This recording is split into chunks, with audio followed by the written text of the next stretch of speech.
বিসমিল্লাহির রহমানির রহিম। আজকে হচ্ছে 3 এপ্রিল 2026। আমাদের বাংলাদেশ বার কাউন্সিল প্রিলিমিনারি ব্যাচের দেওয়ানি কার্যবিধির ক্লাস শুরু করতে যাচ্ছি। দেখেন, আজকে আমরা আলোচনা করব আদেশ 20,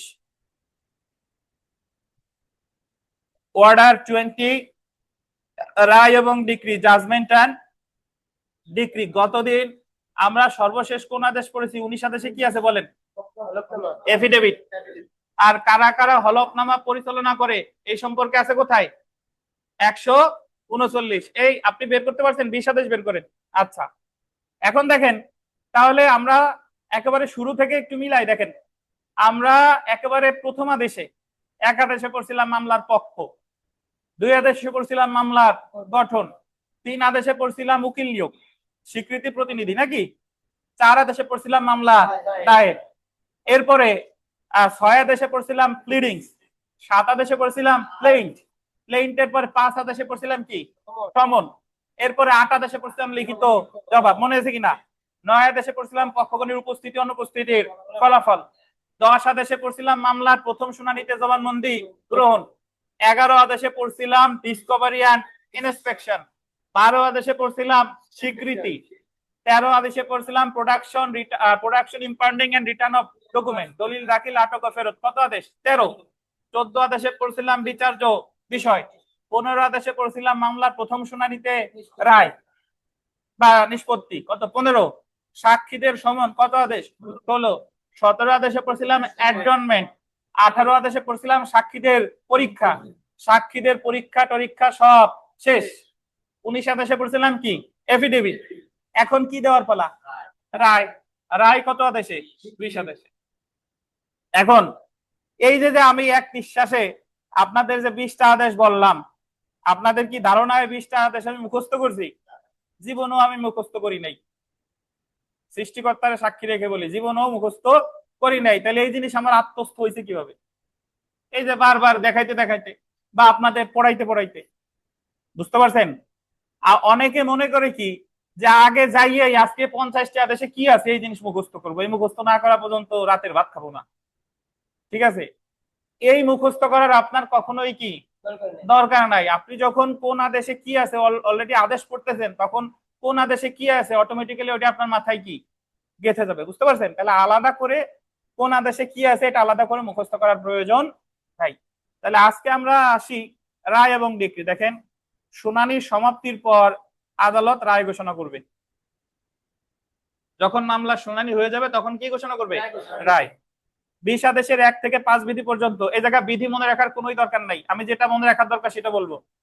20 আদেশের 1 থেকে 5 বিধি পর্যন্ত ঘোষণা সম্পর্কিত বিধান আলোচনা করেছে। 5 ক থেকে 20 বিধি পর্যন্ত ডিক্রি প্রদান, দরকার নাই। চলে আসি রায় ঘোষণা। প্রোনাউন্সমেন্ট অফ জাজমেন্ট, বিধি কত? 1, বিধি মনে রাখার প্রয়োজন নাই। মকদ্দমার শুনানির সমাপ্তি হবার পর আদালত গোল দিবেন তৎক্ষণাৎ। তৎক্ষণাৎ গোল দেন, যখন শুনানি শেষ হয়েছে কি সেই সাথে সাথে, কিংবা গোল দিবেন ভবিষ্যৎ কোনো দিনে। ভবিষ্যৎ কোনো দিনে পক্ষগণ বা তাদের কৌশলীদের উপর আন্ডারলাইন করেন বিজ্ঞপ্তি প্রদানের গোল দিবেন অনধিক 7 দিনের মধ্যে। গোল দিবেন প্রকাশ্য আদালতে রায় ঘোষণা করবে। কোন আদালতে? প্রকাশ্য আদালতে। তাহলে আমরা কি কি শিখলাম? দেখেন, যে মামলার শুনানি শেষ হওয়ার সাথে সাথে কখন রায় দিবে? তৎক্ষণাৎ। অথবা ভবিষ্যৎ কোনো দিনে। কারে বিজ্ঞপ্তি দিয়ে? কৌশলীদের। পক্ষগণ বা কৌশলী মানে হচ্ছে প্লিডার, উকিল। কত দিনের মধ্যে? 7 দিন। তাহলে আমরা মামলা শুনানির 7 দিনের মধ্যে রায় দিবে, অথবা কি তৎক্ষণাৎ।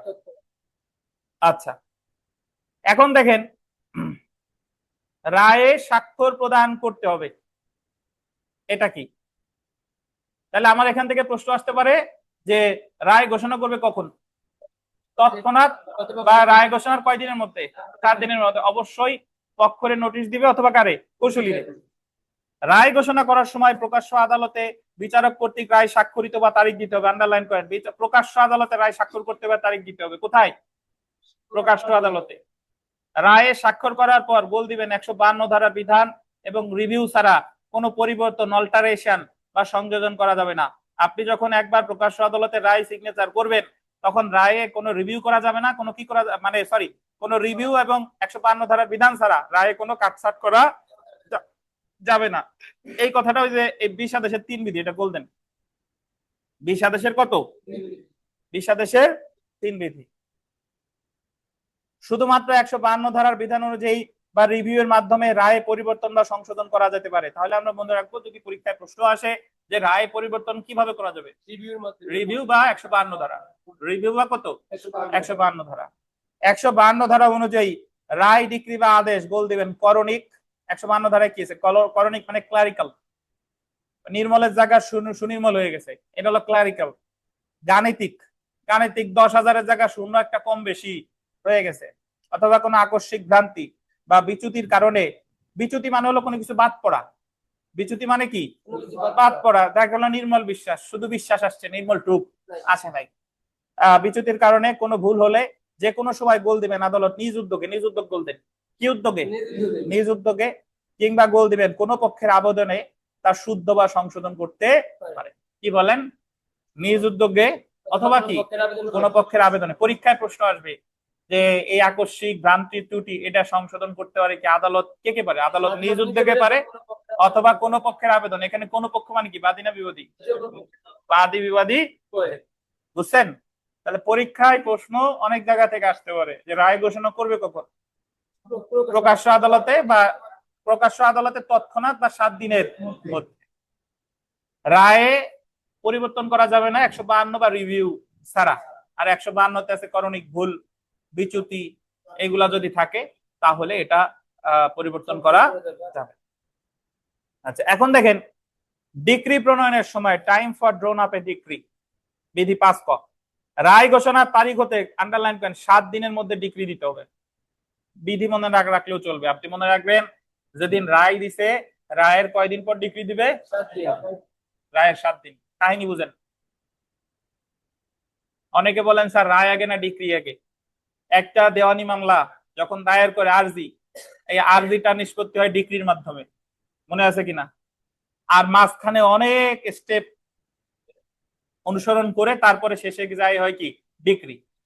ডিক্রির 7 দিন আগে দেয় কি রায়, মানে আগে দেয় রায় আর রায়ের 7 দিনের মধ্যে দেয় ডিক্রি, বুঝতে পারছেন? তাহলে আগে দেয় কি রায় আর 7 দিনের মধ্যে দেয় কি ডিক্রি। তবে কথা আছে, ডিক্রিতে যে তারিখ থাকবে ওটা রায়ে যে তারিখ আছে সেই তারিখ, যদিও 7 দিন পরে দিচ্ছে, বাট রায়ে যে তারিখ ডিক্রিরও কি সেই তারিখই উল্লেখ থাকবে, বুঝেন কিনা? তাহলে রায়ের তারিখ যদি হয় আজকে, যদি দেয় 1 এপ্রিল রায় দেয়, ডিক্রি দিবে 7 দিনের মধ্যে, কিন্তু ডিক্রি 7 দিন পরে দিলেও কোন তারিখ থাকবে, 1 বুঝছেন? বুঝেন না বোধ যাচ্ছে? আগে রায়, আগে রায় পরে ডিক্রি। আর রায় ডিক্রি হয়তো বা যারা নতুন নাও বুঝতে পারেন, রায় ডিক্রি আগে, আপাতত এতটুকু মনে রেখেন, আমি পরে বোঝাবো যে আগে হয় রায় পরে হয় ডিক্রি।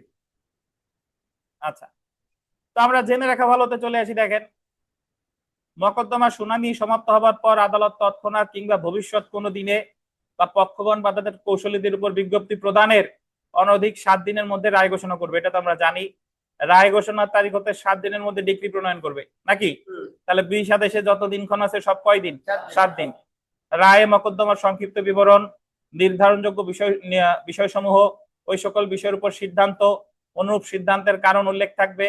তবে আন্ডারলাইন করেন, স্মল কজ আদালতের রায় সিদ্ধান্তের বিষয়সমূহ বা উহার উপর আদালতের সিদ্ধান্তের অধিক কিছু অন্তর্ভুক্ত করার প্রয়োজন নাই। আচ্ছা, এখন পরীক্ষায় প্রশ্ন আসে যে রায়ে কি কি থাকে।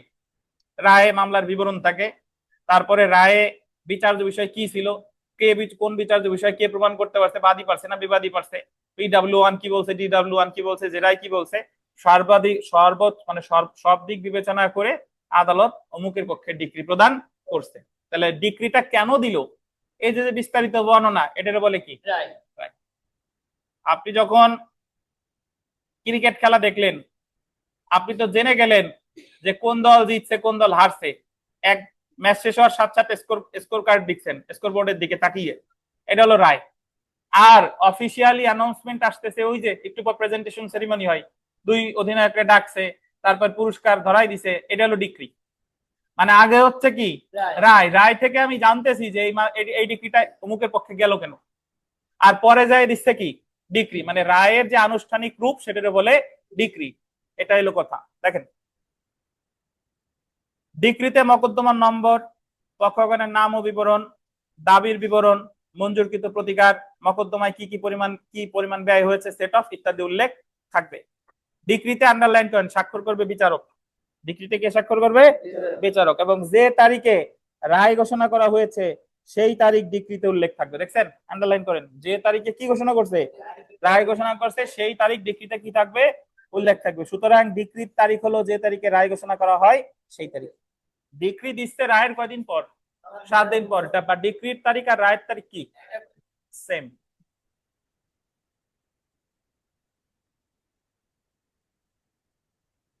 তো আমরা বিগত বছর প্রশ্ন দিকে দেখেন, কোন দেওয়ানি মামলা যুক্তিতর্ক শুনানি সমাপ্তির পর আদালত কতদিনের মধ্যে রায় প্রচার করতে হয়? কতদিন বলেন? 7 দিন। 2 নম্বর দেখেন, কোন দেওয়ানি মামলায় ডিক্রি প্রচারে কতদিনের মধ্যে ডিক্রি প্রচার করতে হয়? 7 দিন। 1 নম্বর প্রশ্নটা, দেওয়ানি কার্যবিধি কত আদেশে রায় সম্পর্কে আলোচনা করছে? আদেশ কত? 20। 2 নাম্বার ইম্পর্টেন্ট।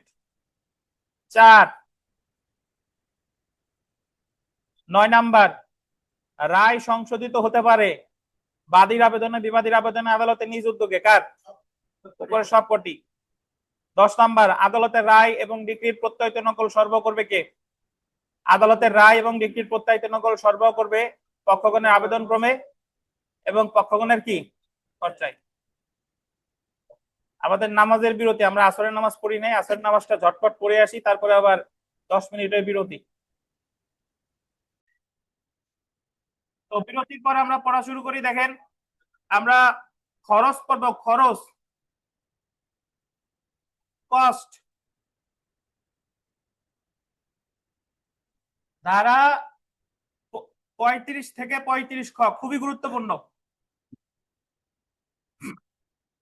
পাইছেন সবাই? খরচকে ইংরেজিতে কি বলে? কস্ট। ধারা 35 থেকে 35। শুনেন, খরচ আর জরিমানা, খরচ আর ক্ষতিপূরণ হলো এক রকমের। খরচের ইংরেজি হচ্ছে কস্ট, ক্ষতিপূরণের ইংরেজি হচ্ছে কম্পেনসেশন। এই দুইটা এক নেচারের। অর্থাৎ যদি বাদী দেয়, এই খরচ বা কস্ট পাবে কে? বিবাদী। যদি বিবাদী দেয়, পাবে কে? বাদী। বুঝেন কিনা? কিন্তু যদি জরিমানা হয়, ওই যে কতদিন করছিলাম 16 আদেশের 10 বিধিতে 500 টাকা জরিমানা, জরিমানা পাই কে? রাষ্ট্র। বুঝছেন? আচ্ছা, এখন তাহলে একটা দেওয়ানি মামলা যখন চলমান থাকে, এই দেওয়ানি মামলায় বিভিন্ন খরচ আদালত বিভিন্ন সময় বিভিন্ন পক্ষরে দিতে বলে। উদাহরণস্বরূপ আমি আপনাদের বলি, আমরা যখন 9 আদেশের 9 বিধি করেছি, ওই জায়গা বলছে 9 আদেশের 9 ক, সরাসরি খারিজ রদের আবেদন 1000 টাকা খরচ, সরাসরি একতরফা ডিগ্রি রদের আবেদন 9 আদেশের 13 ক, কত? 3000 টাকা খরচ। এগুলো খরচ। বাদী দিলে পাবে বিবাদী, বিবাদী দিলে পাবে কে? বাদী। বুঝছেন? এখন এই খরচের প্রকারভেদ আছে দেওয়ানি কার্যবিধিতে। খরচের প্রকারভেদ, এই যে আমরা একটু পড়া শুরু করে দেখেন, আদালত যে খরচের আদেশ প্রদান করে তার একটি মৌলিক উদ্দেশ্য হলো মোকদ্দমা পরিচালনা করার ক্ষেত্রে কোন পক্ষের যে খরচ হয় তার ক্ষতিপূরণ দেওয়া। যেমন কোন পক্ষ ভুল বা মিথ্যা দলিল দিয়ে আদালতকে বিভ্রান্ত করে বিচার বিলম্বিত করে, এই ক্ষেত্রে আদালত উক্ত পক্ষকে অপর পক্ষকে খরচ দেওয়ার আদেশ দিতে পারে। সাধারণত মোকদ্দমায় বিজয়ী পক্ষ খরচ পেয়ে থাকে। বুঝছেন? তাহলে মামলায় বিজয়ী পক্ষ খরচ পেয়ে থাকে। এখন আমরা দেখব খরচের প্রকারভেদ। প্রথমে দেখেন ধারা 35। 35 ধারা বলছে সাধারণ খরচ বা জেনারেল কস্ট। এর নিচে লেখেন প্রকৃত খরচ। সাধারণ খরচের আরেকটা বাংলা প্রতিশব্দ কি? প্রকৃত খরচ। আর ইংরেজিতে এটা কি বলে? General cost. পাইছেন? এই সবাই পাইছেন? আচ্ছা, 35 ধারায় আদালত প্রকৃত খরচের আদেশ দিতে পারে। খরচের পরিমাণ কত হতে পারে তা নির্ধারণ করা আদালতের গোল দিবেন বিবেচনামূলক ক্ষমতা। খরচের পরিমাণ কত হবে এটা নির্ধারণ করবে কে? আদালত। তাহলে সাধারণ খরচের কোন সুনির্দিষ্ট কি নাই? পরিমাণ নাই। যদি পরীক্ষায় আসে, পরীক্ষায় এই ধরনের প্রশ্ন আসতে পারে যে সাধারণ খরচ মঞ্জুর করে কত ধারায়? 35 ধারায়। সাধারণ খরচ আদালত সর্বোচ্চ কত টাকা নির্ধারণ করতে পারে? কোন সুনির্দিষ্ট পরিমাণ নাই। তারপরে দেখেন 35 ক। 35 ক যদি হয় ইংরেজিতে হবে কত জানেন? 35 এ। কোন এ? Capital A. আচ্ছা, ক্ষতিপূরণমূলক খরচ বা কম্পেনসেটরি কস্ট। সর্বোচ্চ ক্ষতিপূরণমূলক খরচ আগে ছিল 20,000, এই যাদের বইতে 20,000 আছে তারা কেটে লেখেন 50,000। 20,000 কারো বইতে আছে আপনাদের এখানে? কার কার বইতে আছে? 20,000 কেটে 50,000 করেন।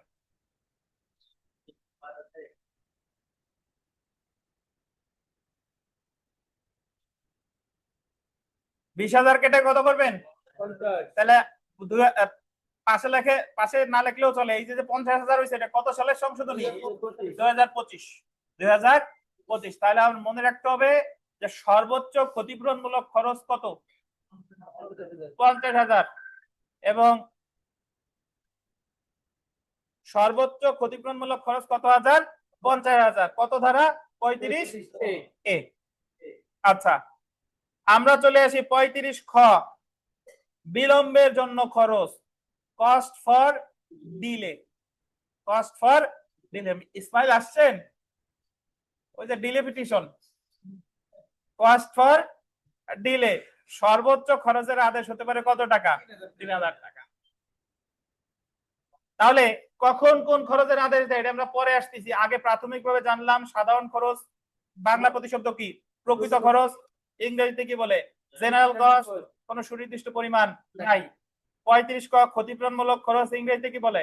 Compensatory cost. সর্বোচ্চ ক্ষতিপূরণমূলক খরচ কত? কত হাজার? 50,000। 35 খতে বিলম্বের খরচ, কস্ট ফর ডিলে, সর্বোচ্চ কত? 3,000। বুঝছেন? এখন আমরা এগুলো একটু বিস্তারিত পড়ব। সর্বপ্রথম চলে আসি 35 ধারা, সাধারণ খরচ। 35 ধারায় আদালত সাধারণ খরচের আদেশ দিতে পারে।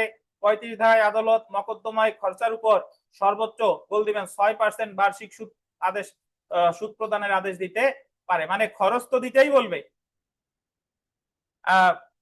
মানে সরি, 35 ধারায় আদালত মকদ্দমায় খরচার উপর সর্বোচ্চ 6% বার্ষিক সুদ প্রদানের আদেশ দিতে পারে। মানে সাধারণ খরচ, সাধারণ যে খরচ এটা নির্দেশ তো দিতেই পারে। আর একটা মামলায় যে খরচ হয়েছে তার উপর সুদ দিতে বলবে কত?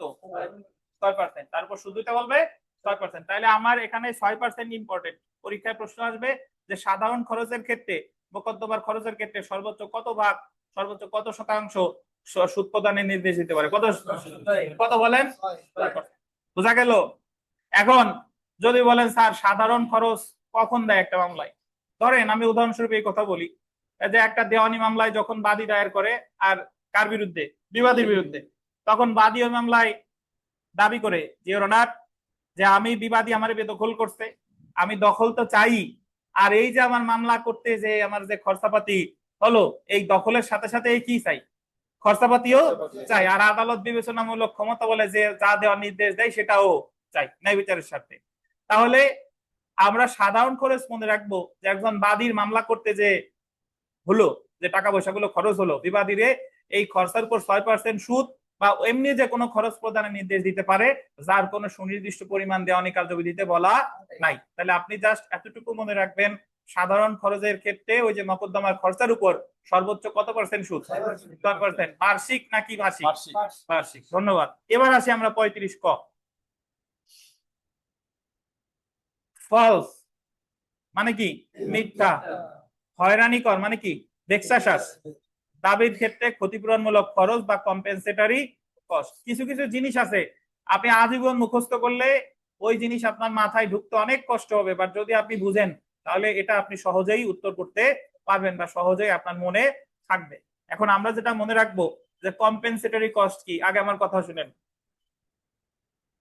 আচ্ছা দেখি আপনাদের কারো কারো একটু জিজ্ঞেস করি কার কার মনে আছে। মিলন দেন, মিলন। মিলন বলেন তো, আরজি সংশোধনের আবেদন করে কত কত আদেশের কত বিধিতে? 8 আদেশের, না 7 আদেশের 14। তানভীর সাহেবদের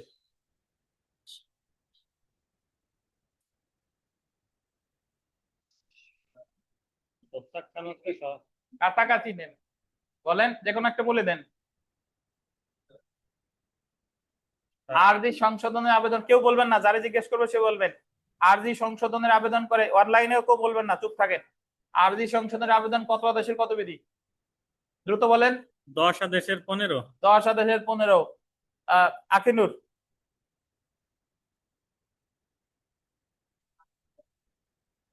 8 আদেশে স্যার।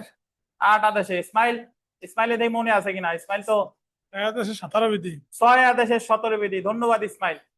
ইসমাইল বলছে আরজি সংশোধন আছে 6 আদেশের 17, ওই জায়গায় আছে প্লিডিং সংশোধন। আর প্লিডিং সংশোধন, প্লিডিংস মানে তো আরজি এবং জবাব, তাহলে আরজি সংশোধন আছে 6 আদেশের 17 বিধি, বুঝছেন? আর লিখিত জবাব সংশোধন কোথায় আছে? ওই একই 6 আদেশের কত? 17। এখন ধরেন যে বাদী মামলায় হেরে যাবে এমন আশঙ্কা করতেছে। এখন এই মুহূর্তে যাতে মামলা আরো কতদিন চালানো যায়, মানে আরো কতদিন বিবাদীরা যাতে কোর্ট কাছারিতে ঘুরানো যায়, এই জন্য বাদী একটা আরজি সংশোধনের আবেদন করছে রায় ঘোষণার কিছুদিন আগে, যে আমার আরজিতে ভুল আছে, এই ভুল আছে, আমার আরজি সংশোধন করতে অনুমতি দিতে কি হয়, মর্জি হয়। এখন আমি আপনাদের বলছিলাম যে কোন দরখাস্তের প্রেক্ষিতে, ধরেন আরজি সংশোধনের দরখাস্ত তো বাদী দিয়েছে, এখন আরজি সংশোধন যাতে না করা যায় এজন্য বিবাদী এসে আর একটা দরখাস্ত দেয়। এই দরখাস্তটারে বলে রিটেন অবজেকশন। রিটেন অবজেকশন মানে লিখিত আপত্তি। বাদী তো আরজি সংশোধন চাইছে, আর বিবাদী এসে বলতেছে যে ইওর অনার, এই আরজি সংশোধনের কোনো দরকার এই মুহূর্তে নাই, বরং এই যে আরজি সংশোধনের দাবিটা সে জানাইছে এটা হলো মিথ্যার হয়রানিকর, আর মামলারে শুধু শুধু বিলম্বিত করার জন্য এই আবেদনটা সে করছে। বুঝেন কিনা? এবং আদালত বিবাদীর কথা, বিবাদীর ব্যাখ্যায় সন্তুষ্ট হয়ে এবং সার্বিক দিক পর্যালোচনা করে, সব দিক পর্যালোচনা করে দেখলো যে আসলেই এই আরজি সংশোধনের কোনো কি নাই, দরকার নাই। বিবাদী আসলেই শুধু শুধু কিসের জন্য করছে? মামলারে বিলম্বিত করার জন্য বা মিথ্যা হয়রানিকর করার জন্য এই দাবিটা করছে। তখন আদালত বাদীর দরখাস্ত কি করে দিছে? নামঞ্জুর করে দিছে, এবং বাদীরে বলবে যেহেতু তুমি একটা দরখাস্ত করছো মিথ্যা, তুচ্ছ, হয়রানিকর, তো তুমি এখন ক্ষতিপূরণমূলক খরচ দিবা কাকে? বিবাদীকে। কত টাকা?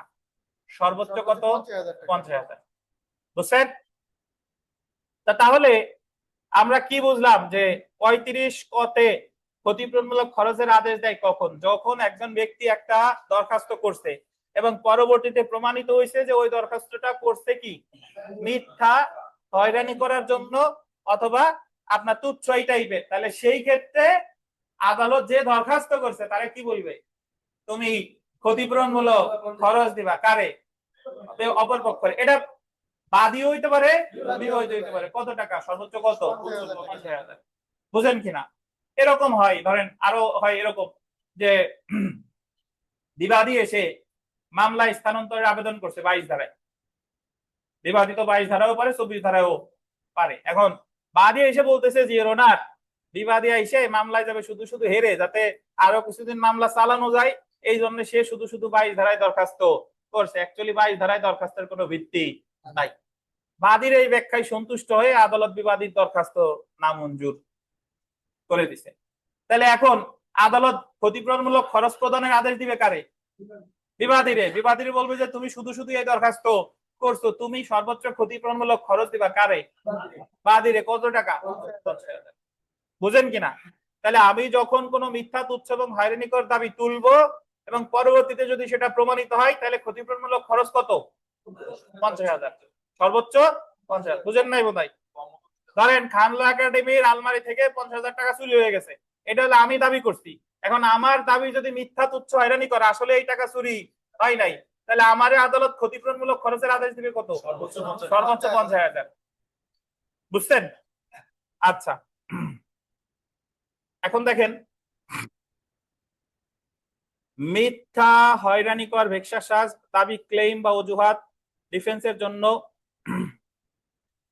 দেওয়ানি কার্যবিধির গোল দেবেন। 35 ক ধারায় ক্ষতিপূরণমূলক খরচের জন্য আবেদন করা যায় যদি কোনো পক্ষ, আন্ডারলাইন করবেন, আপত্তি উত্থাপন করে যে অপর পক্ষের দাবি, ক্লেম বা অজুহাত ডিফেন্স হলো মিথ্যা বা হয়রানিকর, ভেক্সাসাজ, তখন আদালত উক্ত আপত্তি উত্থাপনকারীকে ক্ষতিপূরণ স্বরূপ ক্ষতিপূরণমূলক খরচ প্রদানের আদেশ দেবে যদি আদালত সন্তুষ্ট হয় যে উক্ত দাবি বা অজুহাত হলো কি মিথ্যা, ফলস, হয়রানিকর, ভেক্সাসাজ, আর উক্ত দাবি বা অজুহাত সম্পূর্ণ বা আংশিক প্রত্যাখ্যাত হয়েছে। মানে আপনি দাবি তো করছেন, আর যে দাবিটা করছেন সেটা কি হয়েছে?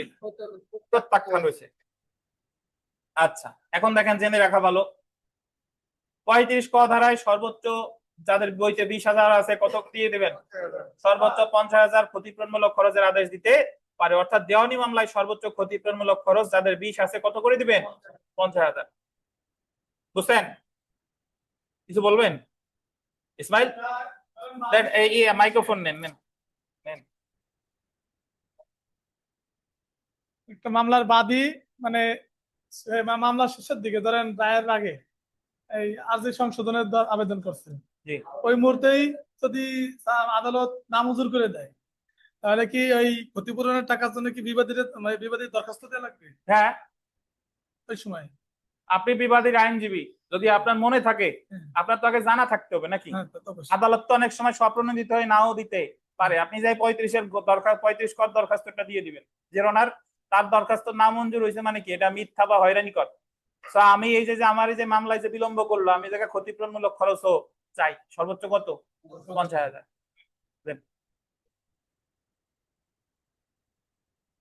তারপর আদায় করে নিয়ে নিজে নিয়ে নেবেন, মক্কেলে বলবেন যে আচ্ছা দেখেন।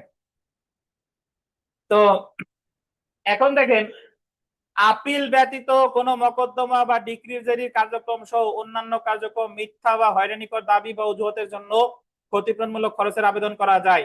অর্থাৎ আন্ডারলাইন করেন, 35 ক আপিলের ক্ষেত্রে প্রযোজ্য না। 3টে স্টার দেন। 35 ক আপিলের ক্ষেত্রে প্রযোজ্য না। এই কথার ব্যাখ্যা শুনেন। এর আগে আমার যাদের আপিল হচ্ছে একজন ব্যক্তির কায়েমি অধিকার।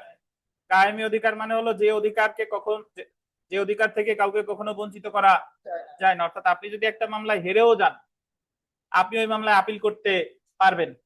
এখন ধরেন বিবাদী একটা মামলায় হারছে, হারার পর সে আপিল করছে, আপিলেও হারছে। এখন বাদী যে বলতে পারবে না যে ওনার সে যেহেতু আপিলে হারছে, আপিল শুধুমাত্র আমার হয়রানি করার জন্য করছে, আপিল হলো মিথ্যা তুচ্ছ হয়রানি কর। সে তো যেহেতু মূল মামলায় হারছে, আপিলেও হারবে সে জানতো, বাট তারপরেও আপিল করছে। আপিল কইরা আমারে খালি খালি এই মামলা কিছুদিন ঘুরাইছে। সো এই জায়গা তার কাছে আমি ক্ষতিপূরণমূলক খরচ চাই 50,000, এটা দাবি করা যাবে না। এটা দাবি করা যাবে না, কারণ আপিল হচ্ছে একজনের কি অধিকার? কায়েমি অধিকার। বোঝা গেল?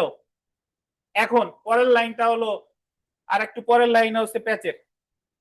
35 ক ধারায় ক্ষতিপূরণমূলক খরচ প্রদানের আদেশ দেওয়া আদালতের জন্য বলতেন বাধ্যতামূলক, ম্যান্ডেটরি। 3টে স্টার।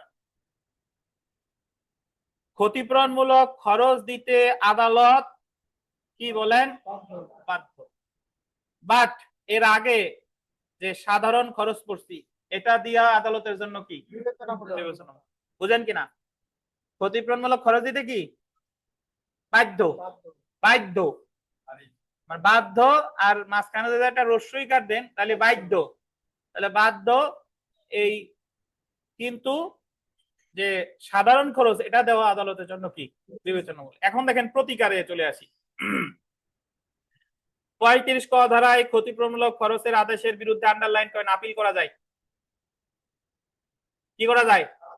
আপিল করা যায়। একটু আগে, এখন যারা নতুন তাদের মাথায় এই জিনিসটা ঘুরবে যে কেবল বললেন আপিলের ক্ষেত্রে প্রযোজ্য না, আবার এই জায়গা বলছে 35 কর আদেশের বিরুদ্ধে আপিল করা যায়, কি পরস্পর বিরোধী কথা হয়ে গেল না? তাই মনে হয়েছে না ভাই ইরাজ সাহেব? এই তো দেখছেন আপনার মনের কথা জেনে ফেলছি। আচ্ছা, তো না, এক কথা না, এক কথা না। এই কারণে বলছে যে প্রথমটার উদাহরণটা বুঝছেন যে আমি মামলা হেরে গেছি, তারপরেও আপিল করছি। এখন আপিলেও যদি হারি, আমার কাছে ক্ষতিপূরণমূলক খরচ চাওয়া যাবে না, ওটা হলো ওই জিনিস। আর এটা হলো এরকম যে আপনি একটা দরখাস্তে, ওই যে আপনার দরখাস্ত নামঞ্জুর হয়েছে, আপনার আদালত বলছে তুমি 50,000 টাকা ক্ষতিপূরণমূলক খরচ দাও। এখন আপনি 50,000 টাকা দিতে ইচ্ছুক না, আপনি সংক্ষুব্ধ, আপনার দরখাস্ত আদৌ মিথ্যা না, আপনার দরখাস্ত আদৌ হয়রানিমূলক না, অর্থাৎ আপনি 50,000 দিতে চান না, তখন আপনার প্রতিকার হচ্ছে আপিল, কারণ এটা একটা আপিলযোগ্য আদেশ। এটা একটা আপিলযোগ্য আদেশ। বুঝেন নাই বোধহয়? যারে খরচ দিতে বলছে তার প্রতিকার হলো আপিল। সহজ কথা, বুঝছেন? কারণ এটা একটা কি আপিলযোগ্য আদেশ। এই যে দেখেন, কারণ 104 ধারা অনুযায়ী 35 ক ধারায় প্রদত্ত ক্ষতিপূরণমূলক খরচের আদেশ হলো আপিলযোগ্য আদেশ।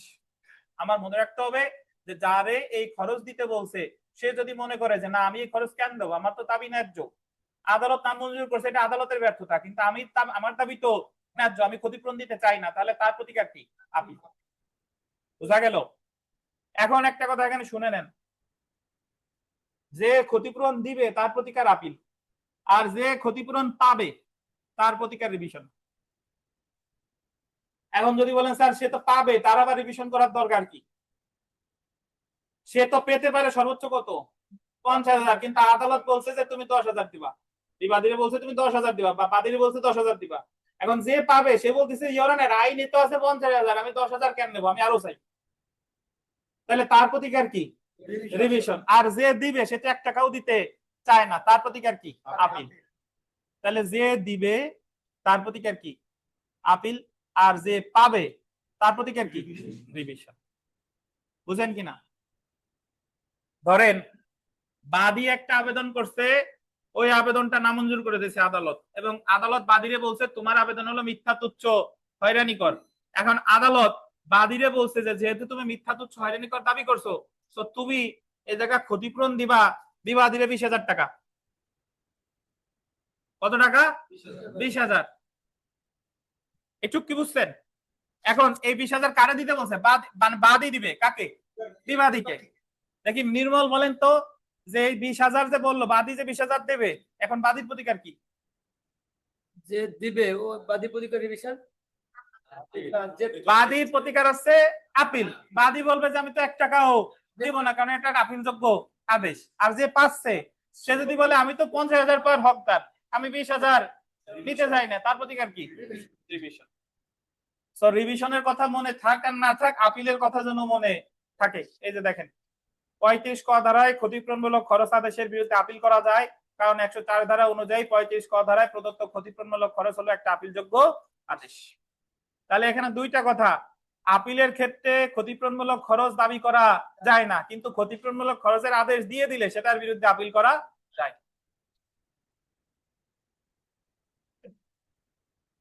তো এখানে আমরা একটা উদাহরণ পড়ি, দেখেন মকদ্দমার বিচার বিলম্ব করার জন্য মিথ্যা কারণ দেখিয়ে মকদ্দমা স্থানান্তরের আবেদন করে। দেখছেন, বিচার কি করার জন্য? বিলম্ব করার জন্য। বি আপত্তি উত্থাপন করে যে এর মকদ্দমা স্থানান্তরের দাবি হলো মিথ্যা এবং হয়রানিকর। বি বলতেছে যে এই মামলা যে স্থানান্তর করতে চাইছে এর দাবি হলো মিথ্যা এবং কি? হয়রানিকর। আদালত মকদ্দমা স্থানান্তরের আবেদন কি করে? প্রত্যাখ্যান করে। এবং এ কে আদালত আদেশ দিতে পারে যে বি কে ক্ষতিপূরণমূলক খরচ প্রদান করার জন্য যা সর্বোচ্চ 20,000 টাকা লেখা আছে, হবে কত? 50,000 টাকা। এই মাইক্রোফোন নেন বা অনলাইনে যারা আছেন, এই ক্ষতিপূরণমূলক খরচ অনেকেই বুঝেন নাই। কে কোথায় বুঝেন নাই আমারে প্রশ্ন করেন, লজ্জার কিছু নাই। নেন নেন নেন, এই নেন। কোন জায়গা প্যাচ লাগছে বলেন। স্যার এই উপরে একটা স্যার, ওই যে আপিল ব্যতীত যেটা ওইটা, আর স্যার এই নিচেরটা স্যার বুঝতে পারছি। আচ্ছা এইটুক বুঝছেন কিনা? শাকিল বুঝছেন? নেন মাইক্রোফোন নিয়ে ওনারে বোঝান, উনি কোনটুক বুঝেন নাই বলেন। কোনটা বলেন? অ্যাপিল ব্যতীত দেখা গেছে আপনি একটা এই দরখাস্ত করলেন, ওইটাই আপনি ভুল ভুল ব্যাখ্যা করলো, ওই কারণে খারিজ করছে বা নামঞ্জুর করছে, ওই কারণে আপনি আসলে খরচ পাবেন। এখন কিন্তু আপনি একটা আদেশ পেলেন, ওই আদেশের বিরুদ্ধে আপিল করলেন, ওই আপিল করার কারণে আপিলটা যদি খারিজ হয়ে যায়, ওই ক্ষেত্রে আপনি আর ওই এই আবেদনটা করতে পারেন কম্পেনসেটরি কস্ট। ঠিক আছে? সহজ কথা শুনেন, আপনি আপিলে হারিয়ে গেছেন। এখন আপিলে হারার পর প্রতিপক্ষ বলতে পারবে না যে যেহেতু আপিলে হারছে এর না শুধু শুধু আমার হয়রানি করার জন্য আপিলটা করছিল। এই ক্ষেত্রে আপনি ক্ষতিপূরণমূলক খরচ পাবেন না, কারণ আপিল একটা কি? কায়েমী অধিকার। এই জায়গা মিথ্যা তুচ্ছ বলার কোনো সুযোগ নাই। এই জায়গা ক্ষতিপূরণমূলক খরচ দাবি করা যাবে না, এগুলো সহজ কথা। আর যদি কাউরে ক্ষতিপূরণমূলক খরচ প্রদানের আদেশ দিছে, তার ওই আদেশের বিরুদ্ধে প্রতিকার হচ্ছে আপিল। আপিল কারণ সে বলবে যে আমি তো মিথ্যা তুচ্ছ আবেদন করি নাই, আমি শুধু শুধু কেন ক্ষতিপূরণ দিতে যাব, তার প্রতিকার হচ্ছে কি? আপিল। আর যখন আপনি আপিলেও হেরে গেছেন, তখন অপর পক্ষ এসে বলতে পারবে না যে তুমি তো আগেই হারছো, আবার আপিল করে আবার শুধু শুধু আমার এই মামলায় কিছুদিন ঘুরাইলা, সো আমি ক্ষতিপূরণ চাই। এ জায়গা চাওয়া যাবে না, কারণ বলবে আপিল হচ্ছে একটা কায়েমী অধিকার। স্যার হ্যাঁ বলেন।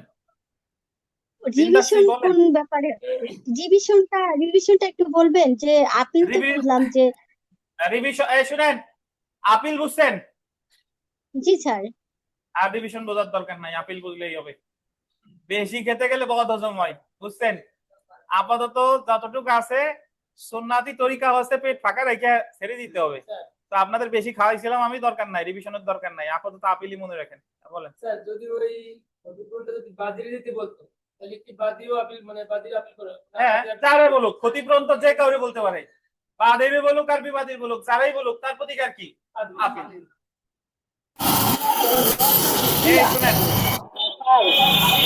হ্যাঁ স্যার, আমি বলছিলাম কি তাহলে তো দেখা গেল যে অনেকেই মানে বাঁচার জন্য আপিল করতে চাইবে যে না তাহলে আমাকে টাকা দিতে হবে না, এরকম তো কি কিরকম বাঁচতে পারবে যে না আমি এটা আপিল করি তাহলে তো আমাকে 50,000 টাকা দিতে হবে না?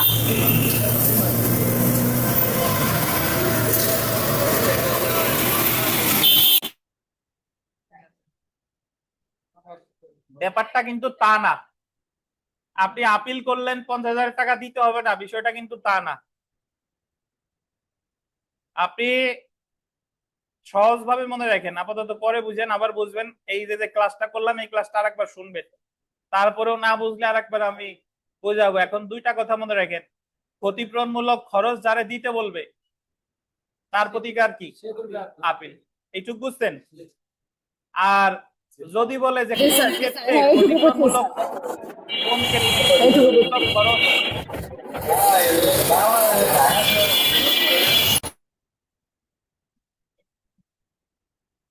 যদি বলে কোন ক্ষেত্রে ক্ষতিপূরণমূলক খরচ প্রযোজ্য না, আপিল, রিভিশন, মূল মামলা, কোনোটিই নয়, কি হবে? আপিল।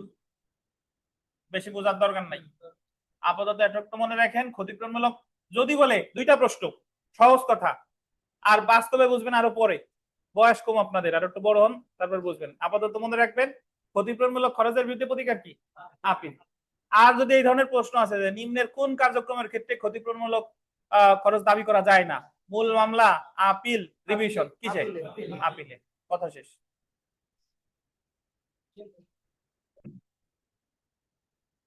আমাদের নামাজের বিরতি, মাগরিবের নামাজ, নামাজ শেষে আরো বিস্তারিত পড়বো। আর যারা বুঝেন নাই, শুনেন, যারা বুঝেন নাই কিছু জিনিস আছে, এই সেম আমি যে কথাগুলো বলছি, বাসায় গিয়ে আমরা যখন এই ক্লাসটা আপলোড দেব, ঠান্ডা মাথায় এই কথাগুলো আবার শুনবেন। তারপরেও যদি না বুঝেন আমি আবার বোঝাবো, সমস্যা নাই।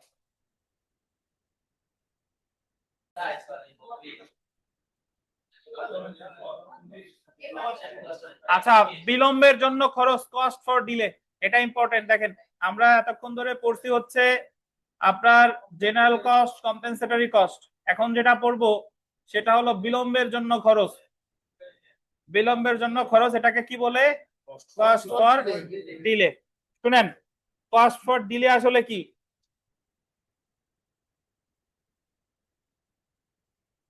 ইসমাইল তো নাই, ইসমাইল রে ওনারে যখন এলএলবি তে পড়াচ্ছিলাম তখন এই কস্ট ফর ডিলে পড়ার পরে উনি বলতেছিল, স্যার এই কারণে এখন বুঝছি যে উকিল সাহেবরা বলে ডিলে পিটিশন দিতে হবে, ডিলে পিটিশন। এই সেই ডিলে পিটিশন। ডিলে পিটিশন মানে হলো আপনি যে দরখাস্তটা আপনার আরো আগে দেওয়া উচিত ছিল কিন্তু আপনি দিতে পারেন নাই। ধরেন একটা দরখাস্ত, আমরা জানি, উদাহরণস্বরূপ বলি যে আরজি সংশোধন এর যে প্লিডিং সংশোধনের যে দরখাস্ত, এটা দিতে হবে যত দ্রুত পারা যায়, মনে আছে?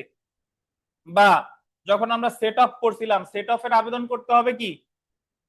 যত দ্রুত পারা যায়। যদি আপনি ওই যে লিখিত জবাব দাখিলের সাথে সাথে করেন তাহলে আদালতের অনুমতির প্রয়োজন নাই। তাহলে একটা দরখাস্ত আপনার করা উচিত ছিল আরো আগে, কিন্তু আপনি করছেন অনেক পরে। এখন আদালত যদি বলে যে এই যে তুমি যে আরজি সংশোধনের দরখাস্ত করছো, তুমি যে মামলা স্থানান্তরের দরখাস্ত করছো, তুমি যে সেট অফ এর দরখাস্ত করছো, তুমি এই দরখাস্তগুলো তো আরো আগে করতে পারতা। ডাক্তার সাহেব বলে না যে তুমি আরো আগে, আপনি আরো আগে কেন আসলেন না? তো বলতে পারে যে আপনি তো আরো আগে করতে পারতেন, যেহেতু আগে করেন নাই। সো এখন আপনার দরখাস্ত মঞ্জুর করা যেতে পারে, বাট আপনাকে বিলম্বের খরচ দিতে হবে। এই যে বিলম্ব করলেন সেটার জন্য কি দিতে হবে? বিলম্বের খরচ। এটার এই বলে কি? Cost for delay. এখন বিলম্বের খরচ আর একটা আছে। একটা হলো যে দরখাস্ত আপনার আদালত কোনো সময়ই দেয় নাই কিন্তু আপনি করছেন অনেক পরে গিয়ে সেটা। আর একটা হলো ধরেন আদালত ওই যে একটা নির্দিষ্ট সময় দিয়ে দিছে যে আরজি সংশোধনের দরখাস্ত মঞ্জুর করছে, আপনার বললো যে 14 দিনের মধ্যে সংশোধন করে আবার জমা দিবা, কিন্তু আপনি আদালত বেঁধে দিছে কয়দিন, 14 দিন, আপনি গেছেন 20 দিন পরে, 5 দিন কি হয়ে গেছে, বিলম্ব হয়ে গেছে। তাহলে সেই ক্ষেত্রেও আদালত বলবে যে আপনার সময় দেওয়া হয়েছিল এতদিন কিন্তু আপনি বিলম্ব করছেন, এখন আপনার খরচ দিতে হবে কস্ট ফর ডিলে এত টাকা। বুঝছেন? তাহলে এ জায়গা বিষয় হলো দুইটা। যখন একেবারে প্রথম দরখাস্ত আদালতের কাছে মনে হয়েছে যে এই দরখাস্তটা আপনি আর আগে করতে পারতেন কিন্তু করেন নাই, সেক্ষেত্রেও বিলম্বের খরচ। আর যখন আদালত একটা নির্দিষ্ট সময় নির্ধারণ করে দিছে সেই সময়ের মধ্যেও যেতে পারেন নাই, সেই ক্ষেত্রেও কি বিলম্বের খরচ। বুঝেন নাই বোধহয়? একটা হলো যে আমাদের কোর্স শুরু হয়েছে 1 জানুয়ারি 2026, এখন আপনি কোর্স ফি এসে জমা দিছেন আজকে হলো 3 এপ্রিল 2026, এর আগে আমার কোনো কোর্স ফি দেন নাই। তখন আমি বললাম যে এই কোর্স ফি তো আপনার আরো আগে দেওয়া উচিত ছিল, আপনি আরো আগে দেন নাই, সো আপনার এখন বিলম্বের ফি দিতে হবে, কোর্স ফি প্লাস সাথে এত টাকা। বুঝছেন? আর একটা হলো যে আপনি প্রথমেই আমার কাছ থেকে সময় নিয়ে গেছেন যে স্যার আমি 1 মাসের মধ্যে কোর্স ফি দিয়ে দিব, এখন 1 মাসের মধ্যে না দিয়ে আপনি 2 মাস পরে আসছেন, তাহলে বললাম যে আপনার কোর্স ফি এখন নিব, বাট এখন আপনার কি লাগবে, বিলম্বের খরচ লাগবে। বুঝছেন? এই যে দেখেন, এই আপনাদের ওই ইতিহাস মনে পড়ে যায় আর কি, ওই বঙ্গবন্ধু শেখ মুজিবুর রহমান তখন হলো উনি আওয়ামী লীগের সাধারণ সম্পাদক, আর আপনার ভাসানী সাহেব উনি হলেন আওয়ামী লীগের সভাপতি। ওনারা গেছেন পাকিস্তান আমলে টাঙ্গাইলে সমাবেশ করতে গেলে ওই পাকিস্তান সরকার ওনাদের সমাবেশ, ওই আর্মি তারপরে পুলিশরা এসে বলছে যে এই জায়গায় কোনো সমাবেশ করা যাবে না। ঠিক আছে, এখন ভাসানী সাহেব বলছে যে ঠিক আছে সমাবেশ তো আমরা করব না, তাই আমরা একটা মোনাজাত করি, এক জায়গায় যেহেতু জড়ো হয়েছি, মোনাজাত তো সেন্টিমেন্ট, ইসলামিক কান্ট্রি, মোনাজাত তো সবাই করতে দিবে। এখন ভাসানী সাহেব মোনাজাতের মধ্যে ওনার ওই সমাবেশে যা যা বলার দরকার ছিল সব মোনাজাতের মধ্যে বলে দিচ্ছে। বুঝতে পারছেন? এখন পাকিস্তানের যে পুলিশ তারা তো সব বোকা হয়ে গেছে যে ব্যাপারটা হলো কি। বুঝতে পারছেন? এটা অসমাপ্ত আত্মজীবনীতে পড়বেন, এই যে আমাদের এই জায়গা আছে। তো অসমাপ্ত আত্মজীবনের কাহিনী বঙ্গবন্ধুর নিজের লেখা। তো ওই যে আপনাদের কাছে কোর্স ফি এমনি তো চাই, আর এই যে উদাহরণ দিয়েও চেয়ে দিলাম যে যা আছে দেখেন, বিলম্বের জন্য খরচ কস্ট ফর ডিলে 35 খ ধারায় আদালত অন্তর্বর্তীকালীন বিষয়ে ইন্টারলোকেটরি ম্যাটার্স, এটা বললেন অন্তর্বর্তীকালীন বিষয়টা বলে ইন্টারলোকেটরি ম্যাটার্স জানতে হবে। আর অন্তর্বর্তীকালীন বিষয় অনেকে বুঝেন না, অন্তর্বর্তীকালীন বিষয় হলো যে মামলা চলমান যে দরখাস্তগুলো করে এটারে বলে কি অন্তর্বর্তীকালীন বিষয়। মামলা চলমান থাকা অবস্থায় সময়ের আবেদন করে কি দরখাস্ত, অন্তর্বর্তীকালীন। মামলা চলমান থাকা অবস্থায় আরজি সংশোধনের দরখাস্ত করে কি অন্তর্বর্তীকালীন বিষয়। মামলা চলমান সময়ে মামলা স্থানান্তর আবেদন করে কি বিষয়, অন্তর্বর্তীকালীন বিষয়। মামলা চলমান থাকা অবস্থায় সেট অফের আবেদন করে কি অন্তর্বর্তীকালীন বিষয়। তো 35 খ ধারায় আদালত অন্তর্বর্তীকালীন বিষয়ে আবেদন বিলম্ব করার কারণে খরচ প্রদানের আদেশ দিতে পারে। 35 খ এর 1 ধারা প্রযোজ্য হবে যে ক্ষেত্রে আদালত কর্তৃক নির্ধারিত সময়ের মধ্যে অন্তর্বর্তীকালীন বিষয়ে আবেদন বা লিখিত আপত্তি পেশ করতে ব্যর্থ হয়। কিছুই বুঝেন নাই। 35 খ 2 ধারা প্রযোজ্য হবে যে ক্ষেত্রে অন্তর্বর্তীকালীন বিষয়ে কোনো দরখাস্ত পূর্বেই পেশ করা সমীচীন ছিল কিন্তু করেনি। আচ্ছা আমরা বুঝবো, একটা পড়বো, দেখেন 35 খ এর 1, এটা আগে পড়ি। আদালত কর্তৃক নির্ধারিত সময়ের মধ্যে, এটা বললেন আদালত কর্তৃক কি নির্ধারিত সময়ের মধ্যে কোনো আবেদন বা লিখিত আপত্তি পেশ করা না হলে আদালত উক্ত আবেদন বা লিখিত আপত্তি শুনানির জন্য গ্রহণ করতে পারে। মানে আদালত আপনারা সময় দিয়েছিল 14 দিন, 20 দিন, 1 মাস, ওর মধ্যে আপনি যান নাই, আপনি গেছেন কয়দিন পর, ওর পরে গেছেন, তখন আদালত আপনার এই লিখিত আপত্তি শুনানির জন্য গ্রহণ করতে পারে। শর্ত হলো যে পক্ষ নির্ধারিত সময় আবেদন বা লিখিত আপত্তি পেশ করতে ব্যর্থ হয়েছে সেই পক্ষকে আদেশ দিতে পারে অপর পক্ষকে সর্বোচ্চ বল দিবেন 2000 টাকা খরচ প্রদানের। তাহলে আমরা জানি কস্ট ফর ডিলে সর্বোচ্চ কত 3000, কিন্তু যখন আদালত কাউরে কোনো সময় নির্ধারণ করে দিছে সেই সময়ের মধ্যে সে আসতে পারে নাই, আসছে তার পরে, সেই ক্ষেত্রে 35 ক্ষয়ের 1-এ কস্ট ফর ডিলে কত? 2000। বুঝছেন? এবার দেখি আমরা 35 ক্ষয়ের 2। লিখিত জবাব পেশের পরবর্তীতে মামলার কোনো পক্ষ কোনো বিষয়ে দরখাস্ত পেশ করেন যা আদালতের মধ্যে পূর্বেই পেশ করা যেত বা করা কি ছিল? সমীচীন ছিল। যেটা আগেই পেশ করা যেত বা আগেই সমীচীন করা ছিল। যে আগে বলছি না যে কোনো সময় দেয় না, এমনি যেটা আগেই কি করতে পারতো, বলতো যে তুমি যে আরজি সংশোধনের দরখাস্ত কালকে হলো রায় দিবে, আজকে তুমি আরজি সংশোধনের দরখাস্ত করছো, এই জিনিসটা তোমার আরো আগে করা উচিত ছিল। আরো আগে যেহেতু করো নাই, তোমার দরখাস্ত এখন রিসিভ মানে একসেপ্ট করা হতে পারে, গ্রান্ট করা যেতে পারে, বাট তোমাকে বিলম্বের খরচ দিতে হবে। কত টাকা দেখেন? সেই আবেদন আদালত গ্রহণ করবে যদি দরখাস্তকারী পক্ষ অপর পক্ষকে আদালতের নির্দেশ ক্রমে গোল দিবেন অনধিক 3000 টাকা খরচ দেয়। যদি খরচ না দেয় তাহলে দরখাস্ত কি হবে? বাতিল হবে। তাহলে এখানে যদি আপনাকে বলে কস্ট ফর ডিলে সর্বোচ্চ কত? 3000। যখন আদালত একটা সময় নির্ধারণ করে দিছে তার মধ্যে আপনি ওটা কি দেন নাই, পরে গেছেন, তাহলে কস্ট ফর ডিলে কত? 2000। আর যখন আদালত আপনাকে কোনো সময় দেয়, মানে আপনি আদালতের কাছে আগে সময় চান নাই, কিন্তু যখন দরখাস্তটা করতে গেলেন তখন আপনার এই কস্ট ফর ডিলে কত? 3000। বুঝছেন? এই নির্মল, নেন মাইক নেন, প্রশ্ন সবাই মনোযোগ দিয়ে শুনেন। এই প্রশ্ন এক প্রশ্ন দুইবার করবো না, নির্মল না পারলে আরেকজনের কাছে যাব, মনোযোগ দিয়ে শুনেন। ধরেন এখনই শুনেন, নির্মল একটা মামলার বিবাদী। এখন মামলাটা যখন আর্গুমেন্ট স্টেজে আছে, আর্গুমেন্ট মানে কি? যুক্তিতর্ক। এই সময়ে নির্মল লিখিত জবাব সংশোধনের আবেদন করছে। নির্মল বলতেছে যে ইওর অনার, আমার লিখিত জবাবে অমুক জায়গায় ভুল আছে, এটা সংশোধন করতে মর্জি হয়। এখন আদালত বাদী এসে লিখিত আপত্তি দিয়ে বলতেছে যে ইওর অনার, নির্মলের তো এই দরখাস্ত আর আগে দেওয়া উচিত ছিল, বা আদালত বললো যে তোমার তো এই দরখাস্ত আর আগে দেওয়া উচিত ছিল। এখন নির্মল, আপনার কি খরচ দেওয়া লাগবে? কত টাকা? স্যার এই ক্ষেত্রে তো যেহেতু আদালত তো সময় দেয় না, এটা তো আমি আগেই দিতে পারতাম, সেহেতু আমার কষ্ট দিতে হবে 3000 টাকা। আচ্ছা, আর আদালত আপনার 3000 টাকা কস্ট নিয়ে আপনারে বললো যে 14 দিনের মধ্যে সংশোধন করবা।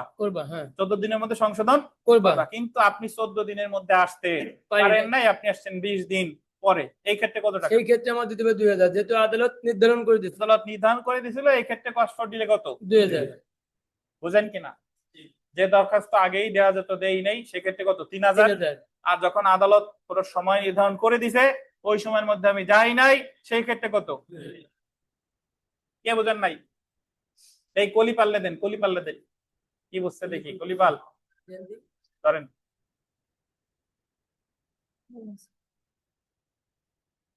কলিপাল, সেম উদাহরণ।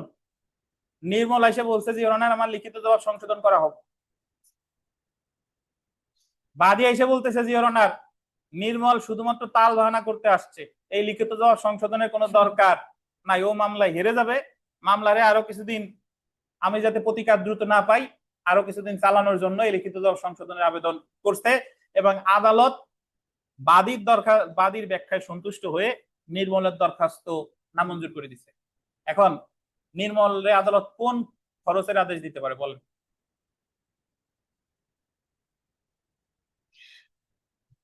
বলেন, প্রশ্ন কি বুঝছেন? না স্যার। প্রশ্ন বোঝেন নাই?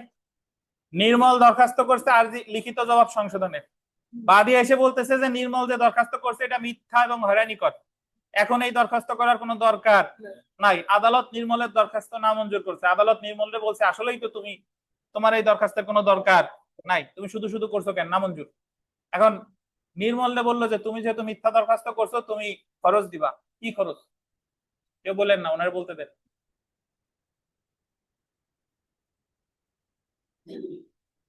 এই জন্য তো স্যার 3000 টাকা খরচ। 3000 টাকা? কেউ বলেন না 3000 টাকা কেন? 3000 বলেন। মানে এটা তো হচ্ছে মিথ্যা হয়রানি করার। পীযুষ দেন, পীযুষ, পীযুষ দেন, মাইক্রোফোন দেন, পীযুষ। স্যার প্রশ্ন করবো আবার? না, বলা লাগবে। বলেন, উত্তর দেন।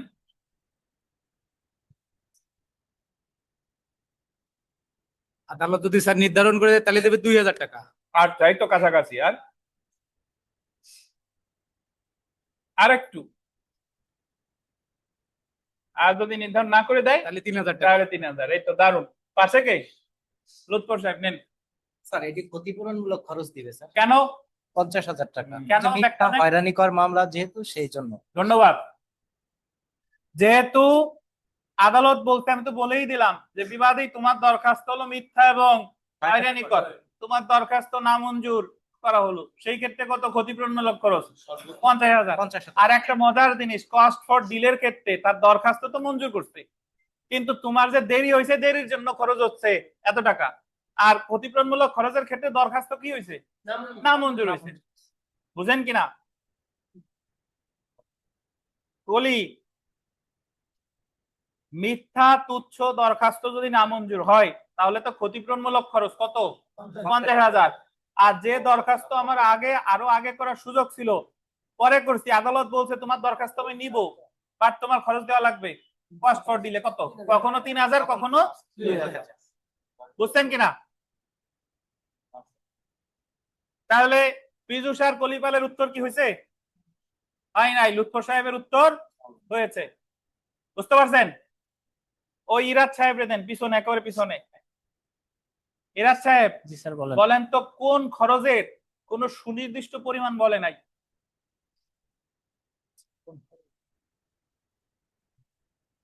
সাধারণ খরচ। সাধারণ খরচে স্যার, সাধারণ খরচে। সাধারণ খরচ, সাধারণ খরচ বা জেনারেল কস্ট, ওটার কোনো অ্যামাউন্ট বলছে? না স্যার। বলে নাই। ওটার কস্ট কত? কোনো নির্দিষ্ট নাই। নাই নাই। সুদ দেওয়া লাগবে কত? 6%, 6%, বার্ষিক 6%। 6%। নাকি? জি স্যার। ভাই আহসান হাবিব নাকি? নেন, আহসান হাবিব দেন। হিজবুল সাহেব কো আজকে?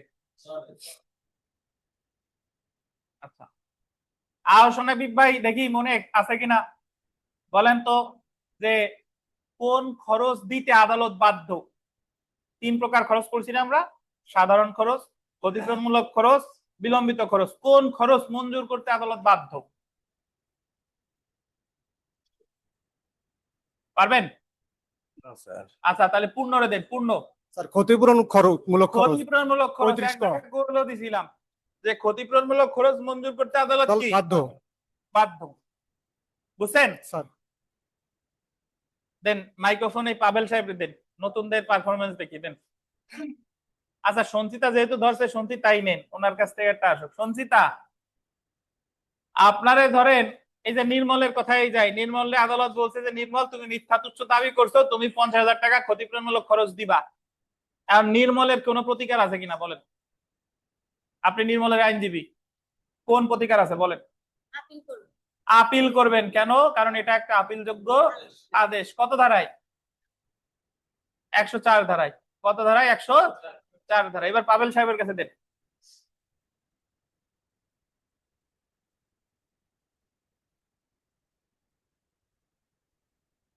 পাবেল সাহেব বলেন তো, কস্ট ফর ডিলের বিরুদ্ধে তো আমরা পড়ছি আপিল করা যায়, কিন্তু সাধারণ খরচ বা বিলম্বের জন্য খরচ, এটার বিরুদ্ধে আমরা কোনো প্রতিকার করি নাই। তো এখানে কি করা যাবে? যদি কাউরে বলে তুমি সাধারণ খরচ দিবা এত টাকা, বা যদি কাউরে বলে তুমি বিলম্বের খরচ দিবা এত টাকা, তাহলে ওই ব্যক্তির প্রতিকার কি? সে যদি না দিতে চায় তাহলে তার প্রতিকার কি? রিভিশন। রিভিশন। ধন্যবাদ। যেহেতু আপিলের কথা আমরা পড়ি নাই, সেহেতু হবে কি? রিভিশন। ধন্যবাদ। দেন বিগত বছরের প্রশ্নতে আসি আমরা। আপনারা স্যার হ্যাঁ, বলেন। স্যার 35 খয়ের 1 আর 2টা আমাকে একটু স্যার একটু মানে হালকা একটু ক্লিয়ার করে দেন স্যার। একটু 35 খয়ের 1 আর 2 বিলম্ব খরচ।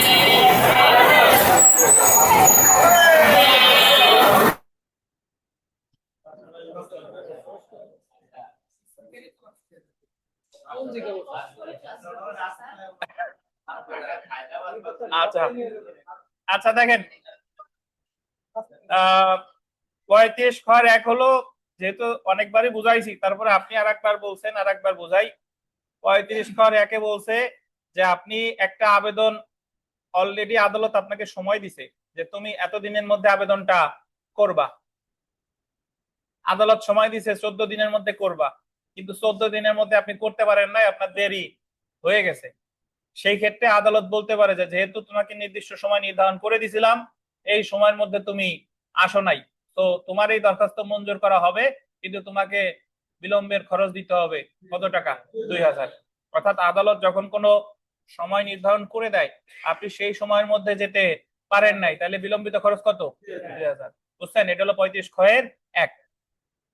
আর যখন আপনি আদালতের সান্নিধ্যে এখনো যান নাই, কিন্তু একটা দরখাস্ত, ওই দরখাস্তটা অনেক আগে করার সুযোগ ছিল, কিন্তু আপনি আজ দেই কাল দেই করে করে আর কি দেন নেই, তখন আদালত বলবে আপনি তো এই যে দরখাস্তটা এটা তো আগে করতে পারতেন, এতদিন কোথায় ছিলেন, এতদিন কেন আনেন নাই? যেহেতু আরো আগে করেন নাই, এখন আপনার দরখাস্ত মঞ্জুর করা যেতে পারে, বাট আপনাকে বিলম্বের খরচ দিতে হবে কত টাকা? 3000। উদাহরণস্বরূপ যদি এইভাবে বলি, সেট অফ দাবি করে কে? বিবাদী। যদি লিখিত জবাবের সাথে সেট অফ দেয়, তাহলে আদালতের অনুমতির দরকার নাই। কিন্তু একটা মামলা ধরেন রায়ের আগে এসে বিবাদী বলতেছে যে আমার সেট অফের দরখাস্ত, মানে আদালত বলবে তুমি তো সেট অফের দরখাস্ত আগে দিতে পারতা, সেট অফের দরখাস্ত আর আগে যেহেতু দেওয়া নাই, তোমার খরচ দেওয়া লাগবে কত? 3000। সেট অফের দরখাস্ত মঞ্জুর করছে, এখন বাদীরে বলছে যে তুমি অতিরিক্ত লিখিত জবাব দাও। এই যে সেট অফ চাইছে, সেট অফ রিলেটেড কথা তো তোমার আর দিতে নাই, সেট অফ তো পরে এসে দাবি করলো, তো সেট অফ এর এগেইনস্টে আদালত বাদীর কাছে অতিরিক্ত লিখিত জবাব, আপনাদের মনে আছে কিনা অতিরিক্ত লিখিত জবাব যে কারো কাছে চাওয়া যায়, যে বাদী যে টাকাটা চাইছে এই বিষয়ে তোমার কি বক্তব্য, সরি বিবাদী যে টাকাটা চাইছে এই বিষয়ে তোমার কি বক্তব্য? বলছে যে তুমি 20 দিনের মধ্যে অতিরিক্ত লিখিত জবাব দিবা, কিন্তু বাদী আইসা অতিরিক্ত লিখিত জবাব দিয়েছে 30 দিন পরে। তাহলে আদালত বাদীরে কি দিছিল? সময় নির্ধারণ করে দিছিল, বাট সে সময় অতিক্রম করে হয়েছে কত? 30 দিন। তাহলে এই ক্ষেত্রে বাদীরে বলবে যে তুমি 35 ক্ষয়ের 1-এ বিলম্বের খরচ দিবে কত? 2000। তারপরও যদি না বুঝেন, অনুরোধ এই সেম এই একই ক্লাসটা আপলোড দেওয়ার পর শুনবেন, ঠান্ডা মাথায় শুনবেন, আশা করি ইনশাল্লাহ বুঝে যাবেন। বিগত বছরের প্রশ্ন দেখেন, একটি আদালত খরচার উপর সুদ প্রদান করতে পারে বার্ষিক অনধিক কত? 6%। দেওয়ানি মামলায় সর্বোচ্চ কত টাকা ক্ষতিপূরণ বাবদ দেওয়া যায়? আগে উত্তর ছিল 20,000, বর্তমানে হবে কত? 50,000। আর এই জায়গা যত প্রশ্ন আছে কষ্ট করে পড়ে ফেলবেন। আগামীকাল ইনশাল্লাহ আমরা 21 আদেশ পড়া শুরু করব। আজকে এ পর্যন্তই, ভালো থাকেন। আর আগামীকাল কিন্তু আমাদের পরীক্ষা আছে, পরীক্ষার ভয়তে কেউ বাদ দিয়েন না। যদি নতুন যারা আছেন পরীক্ষা না দিলে না দিয়েন, বাট ক্লাস কিন্তু আগে, পরীক্ষা পরে। পরীক্ষা আবার বলে দিই, সবাই শুনেন। ফৌজদারি কার্যবিধির 201 থেকে 265 ঠ, আর দণ্ডবিধির 201 থেকে 298। এটা হলো সিলেবাস। তা আমার সাজেশন হলো আপনার প্রস্তুতি থাক বা না থাক, অবশ্যই পরীক্ষা দিবেন। এমসিকিউ প্রশ্ন পরীক্ষা দিতে উত্তর জানা লাগে না, 4টে তো সামনেই থাকে। তো ভালো থাকেন, আজকে এ পর্যন্ত, আল্লাহ হাফেজ।